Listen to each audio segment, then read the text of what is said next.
दोस्तों आदाब अर्ज़ है, मैं अनीस अहमद खान हिंद वॉइस से आपसे मुखातिब हूँ। यूपी के बागपत जिले के रमाला थाने में तैनात एक सब इंस्पेक्टर इंतसार अली इस वक्त खबरों में बहुत ज़्यादा है। मुस्लिम धर्मानुसार सर उन्होंने अपनी दाढ़ी रखी हुई थी, मूछें नहीं होती हैं, उसमें मूछें कटा के दाढ़ी नहीं होती है। यह हाइजीनिक के लिए कि मूछों में जो गंदगी फंस जाती है तो पानी पीने में वो कहीं पेट में न जाए, तो बरसों पुराना, सैकड़ों सालों पुराना ही वो है, तो मूछें नहीं होती हैं। लोग अक्सर कहते हैं बगैर मूछे के, उसके ऊपर किंवदंतियाँ भी बहुत है, लेकिन इसका सही जो हाइजीनिक तरीका वो है वो ये है। उन्हें इस तरीके की दाढ़ी रखने पर सस्पेंड कर दिया गया है। पुलिस से सब इंस्पेक्टर थे, उनको सस्पेंड कर दिया गया है। बागपत के एसपी का कहना है कि उनसे दाढ़ी बनवाने के लिए 3 बार कहा गया, लेकिन उन्होंने दाढ़ी नहीं बनवाई। वहीं उनका कहना है कि उन्होंने परमिशन लेने के लिए, क्योंकि बगैर परमिशन के नहीं रख सकते, एक एप्लीकेशन दी जिसका जवाब नहीं आया, लिहाजा वो दाढ़ी रखे हुए थे। विवाद का मामला है। उन्होंने दाढ़ी नहीं कटवाई, उन्हें सस्पेंड करके लाइन हाजिर भी कर दिया गया है। बागपत एसपी जो हैं, जो अभिषेक सिंह का कहना है कि वो बगैर विभाग ये अनुमति के दाढ़ी रखे हुए थे।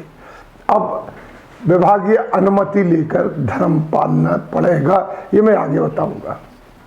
उनका कहना है कि पुलिस के मैनुअल के अनुसार सिर्फ सिख दाढ़ी रख सकते हैं, अगर कोई दूसरे धर्म का रखना चाहे तो उसे नहीं रख सकता है जब तक कि परमिशन ना ले।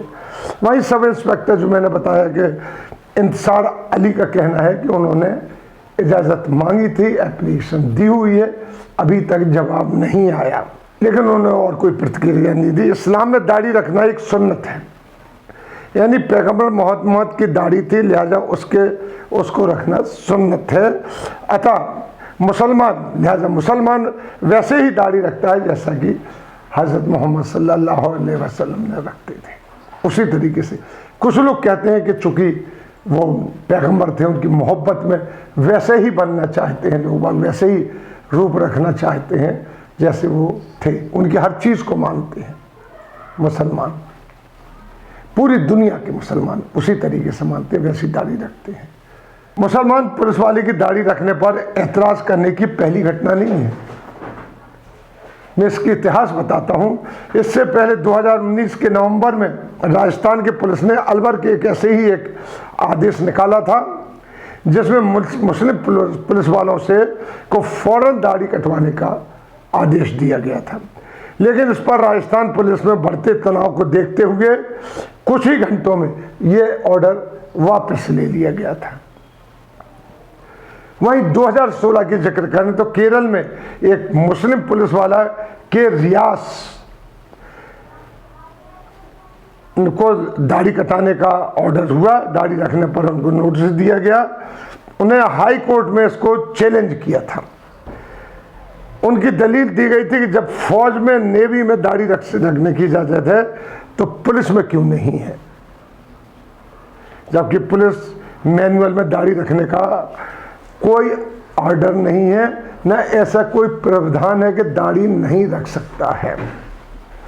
स्टेट पुलिस चीफ मुसलमानों की दाढ़ी न रखने की परमिशन न देकर, जो वहाँ की बात कर रहा हूँ ये केरल की, वो सुप्रीम कोर्ट में गए इसको लेके।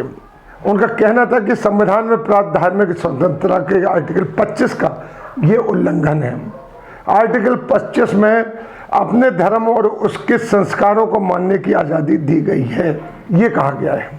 इसी तरीके से एक मुस्लिम फौजी जवान को दाढ़ी रखने पर जब फौज से 2002 में टर्मिनेट किया गया था, तो जिसका टर्मिनेशन हाई कोर्ट की रूलिंग के बाद सुप्रीम कोर्ट में गया, सुप्रीम कोर्ट ने उसको ख़त्म कर दिया। 2013 में महाराष्ट्र के रिजर्व बल के एक सिपाही जहीर उद्दीन शमशिदुद्दीन बडेडे, उनको दाढ़ी रखने पर डिसमिस किया गया था। यह केस हाई कोर्ट से होता हुआ सुप्रीम कोर्ट गया। बेडेड को दाढ़ी रखने की इजाज़त मिल गई। आर्टिकल, जो संविधान का आर्टिकल है, उसके धारा 25 के अनुसार उनको इजाज़त दी गई। बट इट इसमें आर्म्ड फोर्सेस के 1989 के एक सर्कुलर को कोट किया गया था जिसमें दाढ़ी रखने की इजाज़त दी गई थी, क्योंकि वो आर्म्ड फोर्स है, ये पुलिस फोर्स है, दोनों फोर्स हैं, काम अलग अलग हैं। क्योंकि इस्लाम में हम सुन्नत नबी माना गया है, इसको सुन्नत नबी भी माना गया है, लिहाजा इसको रखने की इजाज़त होनी चाहिए और सुप्रीम कोर्ट का फैसला है। लेकिन यूपी में एक तो नैरेटिव चल रहा है, हर चीज़ जो मुसलमानों की उनको थोपा जा रहा है, उनको उसको किसी तरीके से ये कहा जा रहा है कि नहीं ये गलत है, नहीं हो सकता है, संविधान में नहीं है, ये कानून में नहीं है। उसी तरीके से देखिए कि मदरसों के ऊपर गाज गिर रही है, जिस तरीके से असम में बीजेपी की सरकार है, मदरसों पे गाज गिर रही है। मध्य प्रदेश, वहां पे भी ये बात शुरू हो गई, वहां भी सरकार है कि मदरसों को बंद किया जाए, जबकि पिछले 15 साल से वहां पे मदरसे चल रहे हैं, उनको अनुदान भी दिया जा रहा है। इसी वक्त क्यों याद आता है कि बंद कर दिए जाएंगे? बंद कर दीजिए। आप उनके जो मदरसों के जो शिक्षक होते हैं उनको अपॉइंट करते हैं टीचर के तौर पर, तनख्वाह उनको टीचर के तौर पर दी जाती है, धार्मिक प्रीचर के तौर पर नहीं दी जाती हैं। उनको पढ़ाते हैं, जिस तरीके से उर्दू पढ़ाई जाती है तो उनको ये कह के बिठाया जाता है कि आप मदरसों में काम कीजिए। ये नैरेटिव चल रहे हैं। ये दाढ़ी वाला यूपी में इस वक्त उठाना, जबकि जो केस हुआ है हाथरस का, उसमें एक नया ट्विस्ट दिया गया कि ये जो मुसलमानों की संस्थाएं हैं जिनको अभी तक आतंकवादी तो घोषित नहीं किया गया, ना बैन किया गया है, एक संस्था है PFI, उसके लोग हैं वो जो यहाँ पर गड़बड़ फैलाना चाहते थे, पैसा लेके आए थे 100 करोड़ रुपया, जिसको ईडी ने कह दिया कि पैसा तो आया ही नहीं, यहाँ पे किसी भी तरीके से पैसा आया ना, PFI के तरफ से आया ना किसी की तरफ से आया। लेकिन अचानक बीच में एक नेगेटिव आया था कि जो हाथरस का मामला है वो वहाँ के मुसलमान इसको बड़ा चढ़ाकर पेश कर रहे हैं, उसमें इन्वॉल्व होना चाहते हैं, योगी जी की सरकार को गिराना चाहते हैं। बड़ी नाजुक है योगी जी की सरकार, तभी तो इसको छोड़ के बिहार में गए हुए चुनाव लड़ाने के लिए, जहां उनके खिलाफ नारे लग रहे हैं।